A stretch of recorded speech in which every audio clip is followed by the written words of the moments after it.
So there's this big long list of like really fun stuff that will make Ethereum into a much more powerful system, a much more robust system, a much more secure system, and even a more decentralized system. But it's a long and complicated transition. There's a lot of stuff that's happening. Like each one of these boxes basically has like some kind of team associated with it at this point.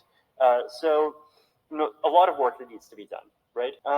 I'd say it's 50. Ethereum can go up to being 55% complete after the merge. So we're getting close. I think we're getting close to kind of the second half of this kind of big long vision, right?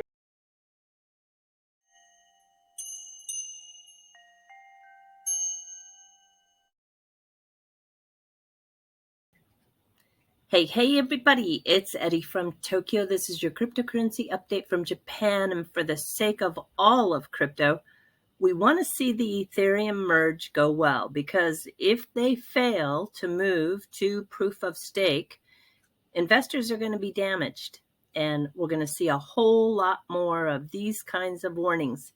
This is one that came from the New York Attorney General today, urging whistleblower complaints.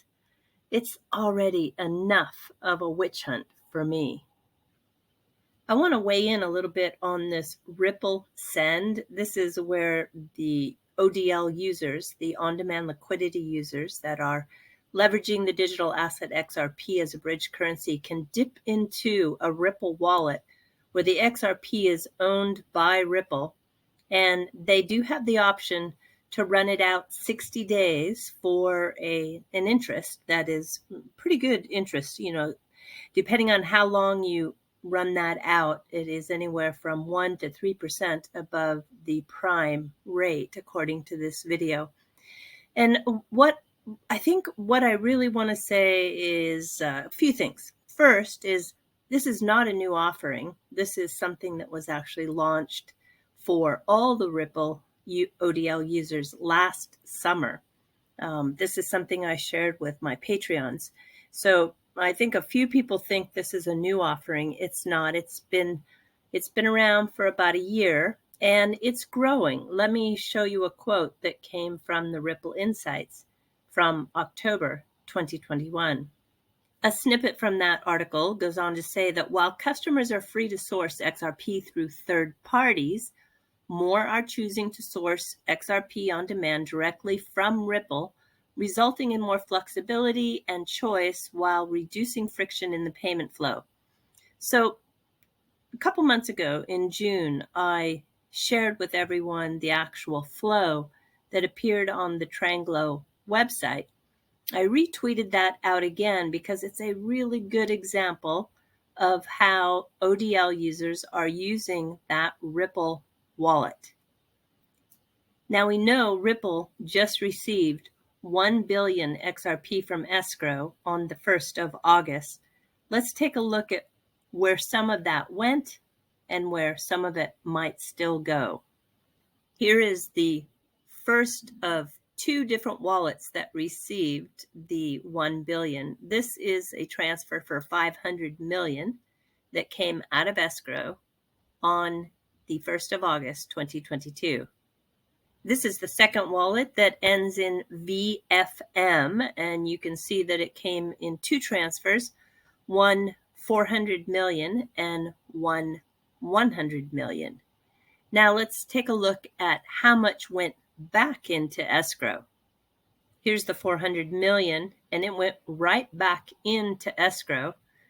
And you can see the destination is back to me, which is very common for XRP returned back to escrow. And this escrow here, you can see will execute after May 1st, 2026. And then we have another 300 million going back into escrow. And you can see the destination back to me.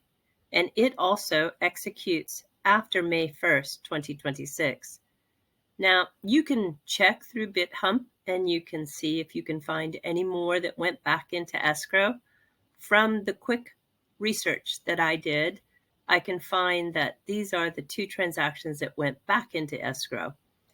I think if Ripple needs any XRP, they would definitely leverage some of that comes to them delivered monthly, that 1 billion that comes automatically on a monthly basis on the first.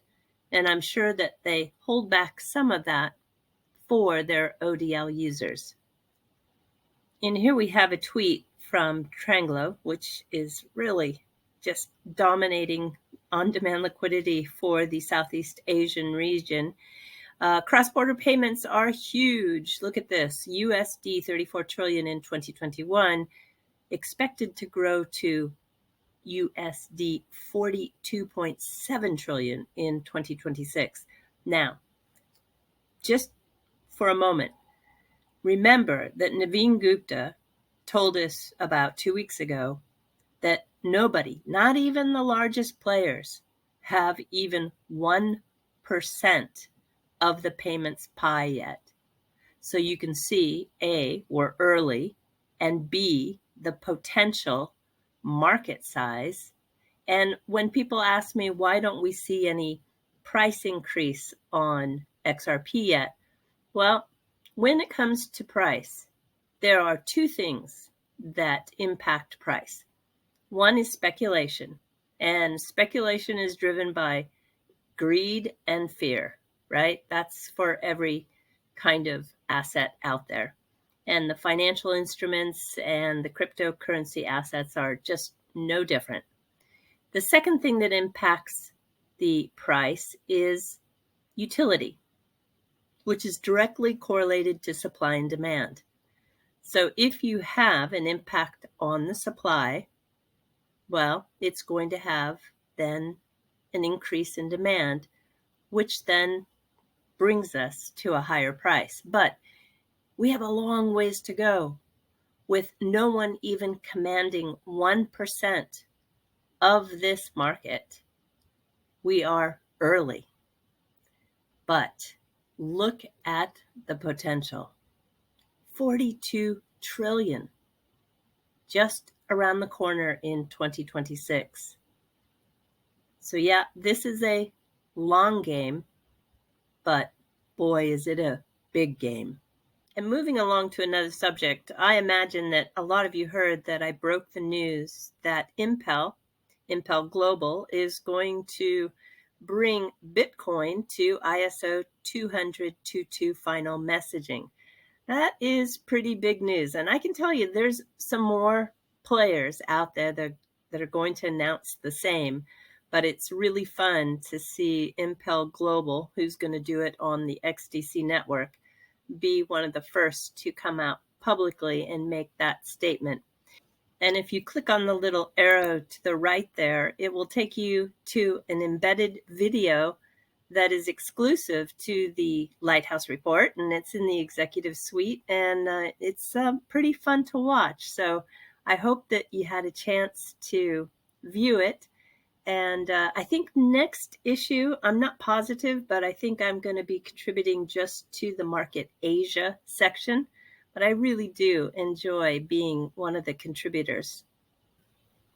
And before we jump to the fluff, I want to tell you, no kidding, and this is just no kidding, Linqto sends me a daily unicorn email with fintech articles that never appear in mainstream. I don't know who's doing the sourcing. I need to find that out. But as a researcher, I know they're putting in the work to find articles that are just not in those aggregator sites. So sign up, download their app, and get the quality coverage that they're sharing. I'm going to put the link to that in this video. All right, everybody, we're jumping to the fluff. So Kyocera, they have a large market share of the 1 for every 34 Japanese residents when it comes to vending machines in this country. They're testing in the neighboring prefecture to Tokyo called Chiba a self-driving robot that sells food and beverages.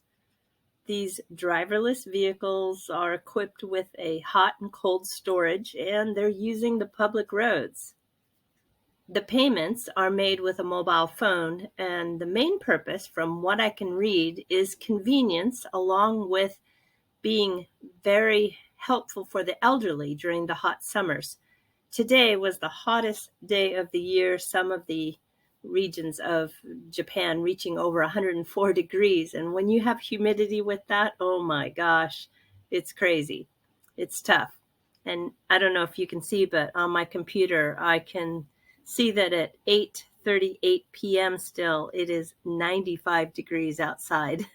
It's a hot one. All right, everybody, do take care. Sayonara for now. Bye-bye.